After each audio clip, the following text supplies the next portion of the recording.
নড়াইলের লোহাগড়ার ইতনা গণহত্যায় শহীদদের রাষ্ট্রীয় স্বীকৃতির দাবিতে লোহাগড়ায় স্মরণসভা ও দোয়া মাহফিল অনুষ্ঠিত। শরীফুজ্জামান, নড়াইল প্রতিনিধি। মহান মুক্তিযুদ্ধ চলাকালীন সময়ে 1971 সালে 23শে মে লোহাগড়ার ইতনা গ্রামে সংঘটিত গণহত্যায় নিহত শহীদদের রাষ্ট্রীয় স্বীকৃতির দাবিতে লোহাগড়ায় স্মরণসভা ও দোয়া মাহফিল অনুষ্ঠিত হয়েছে। শনিবার 23শে মে দুপুরে লোহাগড়ার সাংবাদিক সমাজের আয়োজনে প্রেস ক্লাবের হলরুমে অনুষ্ঠিত স্মরণসভায় লোহাগড়া প্রেস ক্লাবের আহ্বায়ক সেলিম জাহাঙ্গীরের সভাপতিত্বে ও সিনিয়র সাংবাদিক রূপক মুখার্জির সঞ্চালনায় বক্তব্য রাখেন সিনিয়র সাংবাদিক সিদ্দিকুর রহমান, রইসুদ্দিন টিপু। এ সময় অন্যান্যর মধ্যে উপস্থিত ছিলেন সাংবাদিক জহুরুল হক মিলু, অবায়দুর রহমান, শরীফুজ্জামান, মনির খান, রাশেদ রাসু, পিকুল আলম, আজিজুর বিশ্বাস সহ প্রমুখ। স্মরণসভায় বক্তারা বলেন, মহান স্বাধীনতার 55 বছর পেরিয়ে গেলেও লোহাগড়ার ইতনা গ্রামে সংঘটিত গণহত্যায় নিহতদের রাষ্ট্রীয় স্বীকৃতি জোটে নাই। গণকবরগুলো সংরক্ষিত করা হয় নাই, তাদের স্মরণে নির্মিত হয় নাই কোনো স্মৃতিসৌধ। এ বিষয়ে সরকারের মুক্তিযুদ্ধ বিষয়ক মন্ত্রণালয়ের আশু সহযোগিতা কামনা করেন। স্মরণসভায় গণহত্যায় নিহতদের আত্মার মাগফিরাত কামনায় বিশেষ দোয়া ও মোনাজাত অনুষ্ঠিত হয়।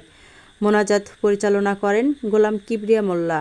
এ সময় স্থানীয় সাংবাদিক, মুক্তিযোদ্ধা পরিবারের সন্তান, সুধীজন ও বিভিন্ন শ্রেণী পেশার মানুষ উপস্থিত ছিলেন। Offer offer offer! এই ঈদে মাহবুবা লাইফস্টাইল বিডি নিয়ে এসেছে একদম নতুন ও আকর্ষণীয় কালেকশন। সাথে থাকছে দারুণ ডিসকাউন্ট অফার। স্টাইলস, ফ্যাশন ও লাইফস্টাইল পণ্য এখন এক জায়গায়। ঘরে বসেই অর্ডার করুন সহজে ও নিশ্চিন্তে। সীমিত সময়ের জন্য বিশেষ অফার মিস করবেন না। অর্ডার করতে এখনই ইনবক্স করুন মাহবুবা লাইফস্টাইল বিডিতে।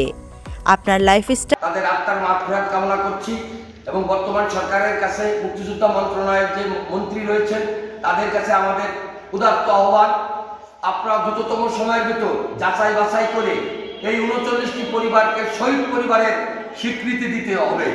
এটা নড়াইলবাসীর ন্যায্য দাবি। দাবির প্রতি বর্তমান সরকার একাত্মতা ঘোষণা করবেন, পাশাপাশি এই পরিবারগুলোকে শহীদ পরিবারের মর্যাদা দিয়ে তাদের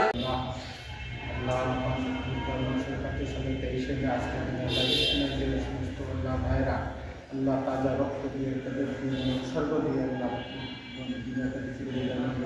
আমাকে তাদের আমাদের ভিতরে আল্লাহ